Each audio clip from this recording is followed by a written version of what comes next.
Hello friends, हमारा चल रहा था क्लास 11th का चैप्टर जैव अणु बायोमॉलिक्यूल्स। लास्ट वीडियो में हमने वाटसन क्रिक का डीएनए मॉडल, डिफरेंस और टीआरएनए कर लिया था। उनके लिंक आपको डिस्क्रिप्शन बॉक्स में मिल जाएगी और प्लेलिस्ट भी बनी हुई है जैव अणु बायोमॉलिक्यूल्स नाम से। ठीक है, तो आज की वीडियो में जो हमारा टॉपिक है वो है आरआरएनए। ठीक है, लास्ट वीडियो में हमने टीआरएनए कवर करा था। आज की वीडियो में हम पढ़ेंगे आरआरएनए, जो बहुत ज़्यादा इंपॉर्टेंट है। ठीक है, आरआरएनए की फुल फॉर्म होती है राइबोसोमल आरएनए। ठीक, राइबोसोमल आरएनए यह राइबोसोम में पाया जाता है। यह कुल आरएनए का 75% होता है। जो हमारा राइबोसोम आरएनए है, जो टीआरएनए था, ठीक, वो भी कितनी परसेंट था, 20%। लेकिन जो राइबोसोमल आरएनए है, आरआरएनए, वो कुल आरएनए का कितना है, 75% होता है। इसमें कहीं कहीं लूप बन जाते हैं। आरआरएनए में क्या होता है, कहीं कहीं लूप बन जाते हैं। जो ये आपको स्ट्रक्चर में दिखाई दे रहे हैं, ये क्या है, लूप्स। ये आपको लिखकर नहीं आना है, मैं आपको समझाने के लिए बता दिया है, लूप्स। ठीक, ये क्या है, लूप्स।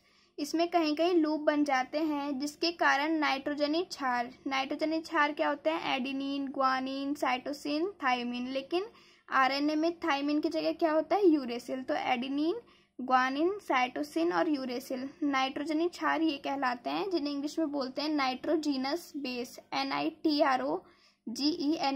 नाइट्रोजीनस बेस के जोड़े बन जाते हैं। तो आरएनए में होता क्या है कि कहीं कहीं बीच बीच में लूप बन जाते हैं, और इन लूप के अंदर क्या होता है, नाइट्रोजीनस बेस के जोड़े बन जाते हैं।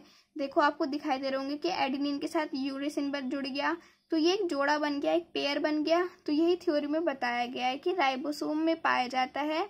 और कुल आरएनए का कहाँ है, देखो, टीआरएनए हमारा कोशिका द्रव्य में पाया जा रहा था, लेकिन जो राइबोसोमल आरएनए या फिर आरआरएनए है, वो कहाँ पाया जा रहा है, राइबोसोम में पाया जा रहा है। और कुल आरएनए का, टोटल आरएनए का कितना परसेंट, 75% क्या होता है, आरआरएनए होता है।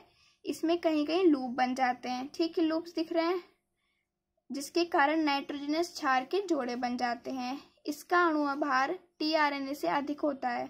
जो आरआरएनए का भार है, अणुभार, वो टीआरएनए से क्या है, अधिक है। अगर आपका आता है ऑब्जेक्टिव में, सबसे ज्यादा भार होता है आरआरएनए का और सबसे कम होता है टीआरएनए का, तो इसका अणुभार टीआरएनए से अधिक होता है। यह प्रोटीन संश्लेषण के समय पॉलीपेप्टाइड की स्थिरीकरण में सहायक होता है। जब प्रोटीन संश्लेषण होता है और उसमें पॉलीपेप्टाइड का स्थिरीकरण होता है, ठीक है, तो स्थिरीकरण में हमारा आरआरएनए क्या करता है, हेल्प करता है, राइबोसोमल आरएनए। अब इसका स्ट्रक्चर देख लेते हैं। ये आपका स्ट्रक्चर है आरआरएनए का। इसमें क्या है, आपको बनाकर ऐसे बनाना है इसको, ठीक। और इसमें A double bond U, C triple bond G। ये जरूरी नहीं है आपको सेम ही लिख के आना है, बस आपको ये याद रखना है कि A के साथ डबल बॉन्ड के साथ U जोड़ना है और G के साथ ट्रिपल बॉन्ड के साथ C जोड़ना है। एक बार सीधा लिख दो और एक बार इसे उल्टा लिख दो।